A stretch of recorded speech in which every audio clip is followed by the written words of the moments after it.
Scottish SPCA is on the front line in the fight against animal cruelty, and every year the charity saves thousands of pets, livestock and wildlife. We are going behind the scenes at the Society to reveal how they rescue Scotland's injured, abused and neglected animals.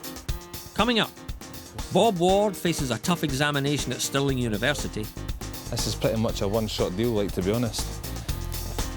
Dear. And it's not a black and white case for Connie in Linlithgow. Were there other birds swooping down on it? No, we just found it like this.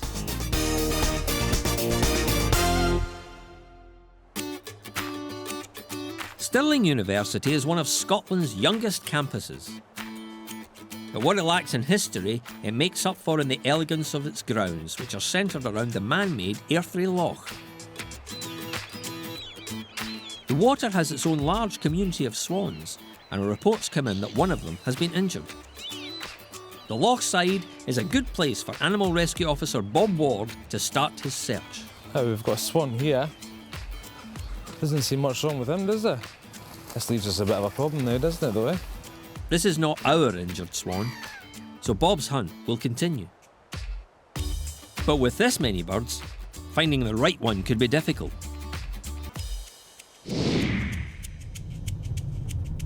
Animal Rescue Officer Duncan Robertson is one of the youngest members of the Scottish SPCA crew. He's been with the organisation for a year and a half and he's only 23. Duncan's beat covers much of southeast Scotland, including Edinburgh. His first call today is to an office in the city centre where a baby gull has been discovered. We tend to get a lot of jobs around these kind of rooftops at the moment for different types of birds, kind of gulls, pigeons and that kind of thing. This time of year, a lot of fledglings coming in. I think this one has been reported as a gull fledgling. There was a nest of birds up at the top here. I think one of the wee fledglings fell off this morning. Right. I think somebody must have found it. He's maybe a week or so old. He's obviously still fully dependent on his parents to feed him and things. It's quite common, we get quite a lot of fledgling gulls falling off roofs sometimes. Sometimes they just get a wee bit too nosy and they fall off the roof. We have had fledglings attacked by other gulls and that kind of thing, and maybe giving a bit of a nudge off the roof when they've been running away. I'm just glad he's got a wee home because we called him Gulliver, so... Gulliver. That's it. This baby seems pretty healthy, but it's been separated from its parents, so it'll need some TLC and time to recover from its fall from the roof. Duncan will take it to the Society's Wildlife Rescue Centre.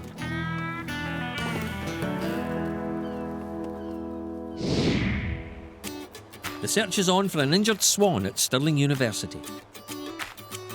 Bob Ward's on the case. Hiya. How you doing? Swan, yeah. It's on the... There's one here. There's a big swan here, there, over there, right in front of you there. Oh yes, well this is supposed to have a hook on its head. Right. Supposed to be a hook on its head. Right, because there's not a mark on that one there. I can't see on him, and he was right up close to us. Right. I can't see nothing on him, there's no blood or nothing like that. So far, he's not managed to locate the bird. Right. But a security guard reckons he's seen it with a group of swans sitting up beside the boathouse. So that's Bob's next port of call. Oh yeah, I can see the swans through there, yep. Yep. Let's have a look. Oh, it should be. Oh yeah. This seems to be the place where the swans hang out. There's a few swans behind there. There are about 20 swans. The trick will be to find the injured one and get it away without spooking the others. The last thing Bob needs is an angry group of swans. This is pretty much a one-shot deal, like, to be honest. If we shut this to stop the noise and distraction for this side.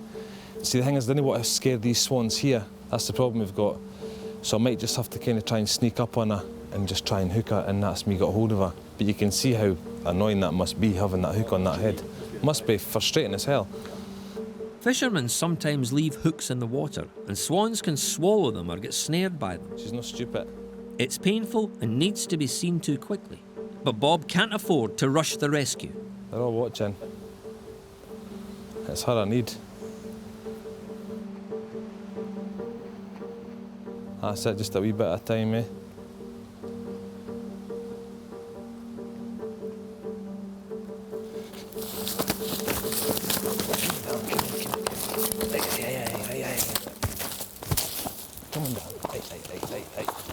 That's us, we've got it. Can you bring that bag over, please? Come on, hey. Come on. Okay. It's all right, come on. There's a bag though. That's it, perfect. Just put it on the floor, did that be fine? Just need to get our wings in. Oh, right. Here we go, perfect. Right, darling, let's get you in the bag. I know, darling, I know. Okay. That's it, we'll get her down. I know it's frustrating. Yeah, I think the hook's embedded, and what we'll do, we'll definitely get her down to the vets. Pretty near the eye, yeah? Well, that's it. I mean, the only damage really is, she's got a wee bit of damage in the beak, but that's not massive. But you can see it's obviously been irritating her eye as well. Yeah, must have been. So what we'll do is we'll get her down to the vets. We can get it removed properly, because I don't really want to pull on that. If it's got a barb on it, it could be pulling all sorts, you know. They're all watching to see what's happening here, to see what's going to happen. They seem quite calm. I thought they might have been a wee bit more active with us grabbing the swan, but no, they seem to be okay. Our swan will be examined by a vet at the Wildlife Rescue Centre down the road at Fishcross. Hopefully it won't be too long before it rejoins its mates back here at the Loch. White feather is a genetic condition that affects several types of birds. It makes the feathers brittle and they'll eventually break, which means the bird won't be able to fly. It's probably most noticeable on crows. And that's what Animal Rescue Officer Connie O'Neill is facing in this garden in Linlithgow. My sister and her friend found the bird. It was just walking along the garden, and then they saw it go in there, and then they called to get it to see what was wrong with it. And they've been waiting for it, but then they had to go, so they got me to keep an eye on it. Right, just need to get into the bushes and get it out. There's lots of places it can escape, so I don't want to stand on all the plants, but I think if I reach over I can possibly just...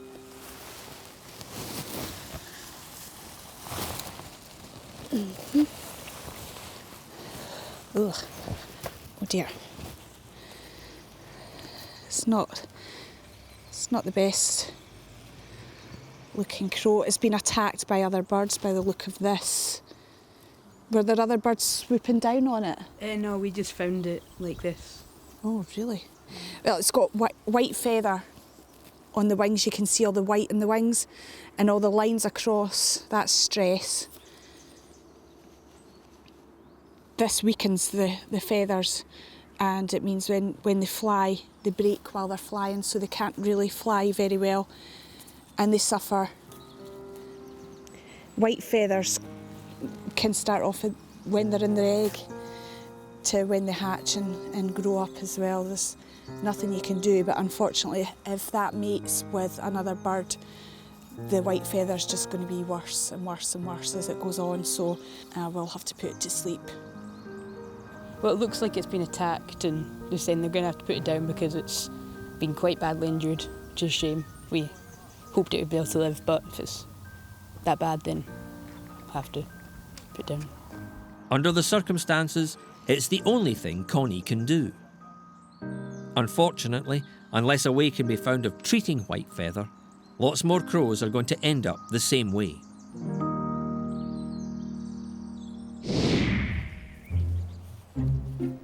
Cats are well known for roaming around their territory. But this moggy seems more lost than on the prowl.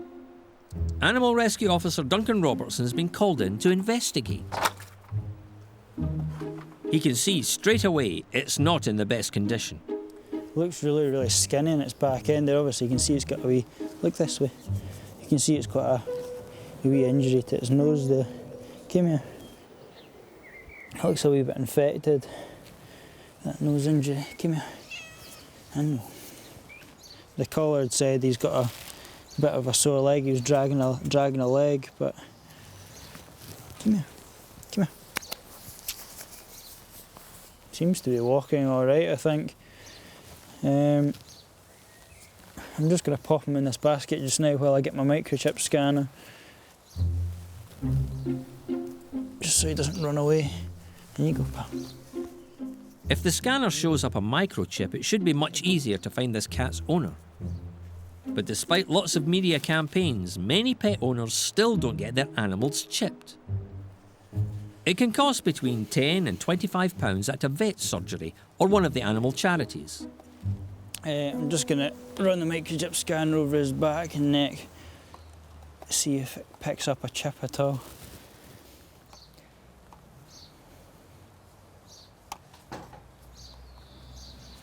He's not got a microchip at all. I think what I'm going to have to do is just pick him up and take him to the local vets. He is looking really, really skinny. He needs treatment on that nose. He doesn't require any kind of emergency treatment. He's not suffering. This stray cat will get examined by a vet and then taken to the Scottish SPCA's Rescue and Rehoming Centre in Balerno. If it's not claimed within 7 days, the centre will try and find it a new owner. Happily, this moggy was reunited with its owner. Still to come, our Swan needs his medication, but you have to catch him first. Make it easy for me. And there's some shady business down in Livingston. I've had a complaint about your cat. My cat. Yeah.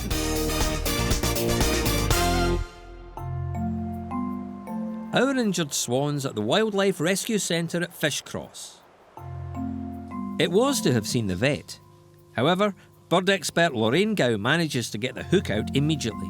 He's really lucky, but the thing is, this happens a lot. You find fishermen leave their tackle bits lying around and they get it caught in their skin, and this is something that happens quite a lot. This is the most critical phase of the swan's recovery.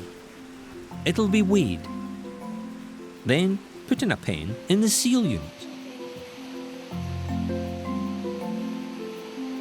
It's very stressed at the moment, but the wound still has to be cleaned before it can rest. Obviously the hook was right embedded into the skin, and it's just for what damage has been underneath, really, because you don't know how long it's been in there. And obviously he moves his head about and the hook would move with it as well. He's also caught his eye a wee bit, and he's got... Sorry, darling.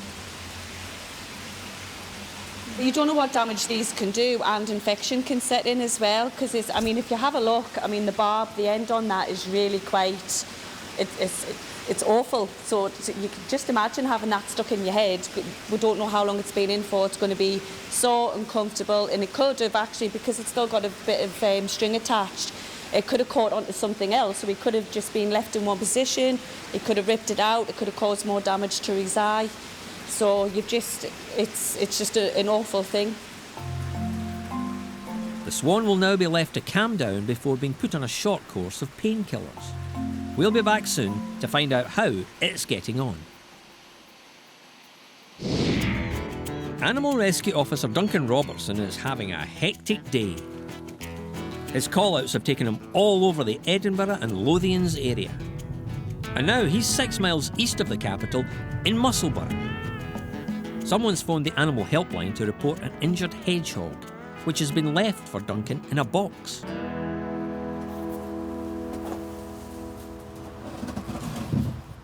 It's never good news when a normally nocturnal hedgehog is discovered out and about during the day.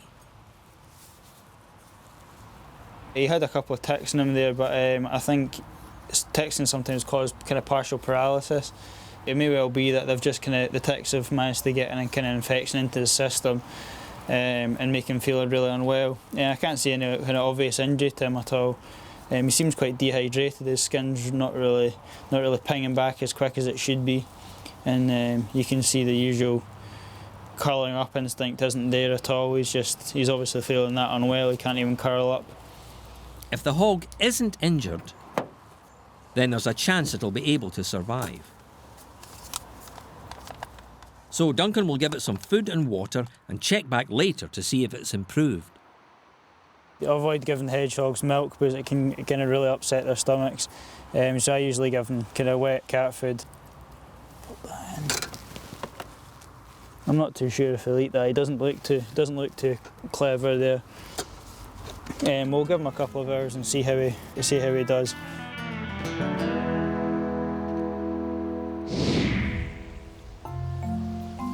We're back at Fishcross. 3. Kenise and Claire are preparing medication for the injured swan that arrived 2 days ago. Karen doesn't look An angler's hook was lodged very close to its eye. This is the bit he doesn't like. Easy. Shush, shush, shush, shush, shush.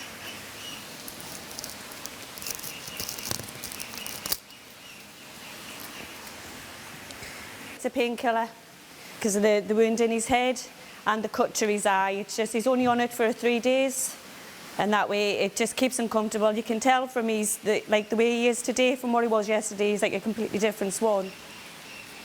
Fishing hooks can be quite dangerous for swans. A lot of the time they'll swallow them and they'll get stuck halfway down their throat. They also get stuck in their wings, and I've seen them in their feet as well. And this can go right into the bone sometimes and cause an infection to spread through there as well. The medication's certainly working. The swan's a lot feistier than it was when it came in, and it's well on course to be released. This is one cat that really lives up to its name. He likes lying underneath bushes. He's called Shady. Although he looks content, there's been a complaint Shady's owners don't let him inside the house and he's not being fed properly. Inspector Jenny Surgeon will need to get to the bottom of what's going on. Hi there, I'm calling from the SPCA. I've had a complaint about your cat. My cat? Yeah. What's wrong with him? The complaint's just saying that the cat's never let in the house. Because he's breathing, he prefers to be outside because it's hot. Okay. He's finding it quite hard to breathe. Right, what's wrong with his breathing? We think he's got asthma. Ah, right, but he's on vet treatment for that. Yeah. He can breathe better outside. He likes to lie in the shade, obviously, so he's not in the sun and things like that, but he's constantly checking on him, bringing him in and out, so he's fine, he's well looked after. I've had him for 15 years, you know what I mean? He's part of the family, I wouldn't like anything to happen to him, so people put bowls of water and that out for him as if he's not getting fed or anything, but his bowls are sitting outside if he does to come in, and he's always in at night as well, so make sure that nothing happens to him. Hello, darling. He's not very friendly. Oh, sweetheart. It was my mum's before mine. Ah, right, okay. So the only reason I've kept him is because my mum's moved to Armadale, so it was safer for him to stay. Okay. Local, you know. When was the last time we saw the vets? A couple of months ago. Okay. And when's he to go back to the vets? I have to take him back in a couple of months again after he's breathing, but it said with the weather it will be worse. Right. You go down, sweetheart. He's not very friendly. Yeah, no, that's fine. Shady's an older cat, so people might think he's not being fed because he's losing his muscle tone. But Inspector Jenny seems satisfied there's no case to answer.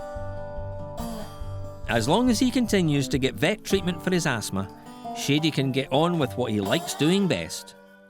Nothing. It's time to get our swan ready for release back to the Loch at Stirling University. Senior Wildlife Assistant Claire Stainfield and Animal Rescue Officer Connie O'Neill will catch it, and then Connie will take it back to where it belongs. He's finished his course of painkillers that we gave him for the hook in his head, and then what we did is we made sure that he was eating, and we moved him out to our big paddock here, checked that he was coping fine out here, and now he's ready to go. It's tricky to get swans out of water. They have a mind of their own. But between them, Connie and Claire managed to drive it out of the pond and then corner it. There, you got it? Yeah, I've got him.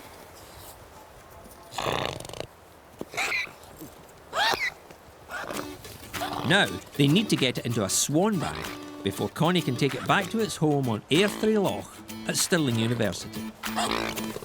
He's definitely ready to go. The fact that he's so difficult to catch is an excellent indication that he's ready and he's fine and fit. The uni is just down the road from Fishcross, so this swan will be reunited with its chums very soon.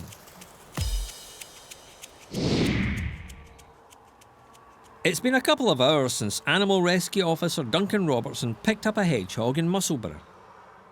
He's given it food and water, and now it's time to find out how the wee fella's getting on. He doesn't seem to have improved any over the last couple of hours. He just seemed to still be lying on its side, being really lethargic. His skin was really kind of pliable and it wasn't sinking back again as quick as it should do. You could see the poor wee thing was kind of suffering, it was shaking quite a lot as well. So obviously I just had to put it out of his misery. Duncan's day has finished on a very low note. But it's a reminder you can't always have a happy ending when nature is in control.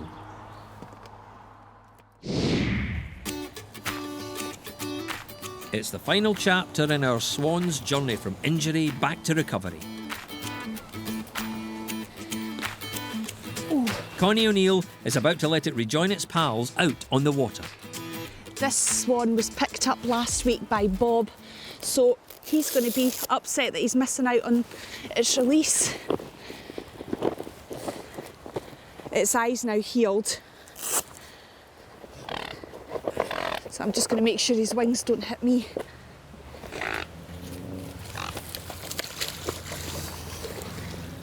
It's a success. He's gone out on the water, but the other swans are inquisitive. They're also wanting to show that they were there first, so they're pushing him out at the moment. But there's no mating pairs, they're all individual swans, so he'll fit back in. They'll let him in eventually, but just some swans are a bit annoyed that another swan's coming in, maybe interfering with what they're getting food-wise. It'll take a while for the swan to be accepted by the group, but once it has, then it can look forward to happy times in these beautiful surroundings.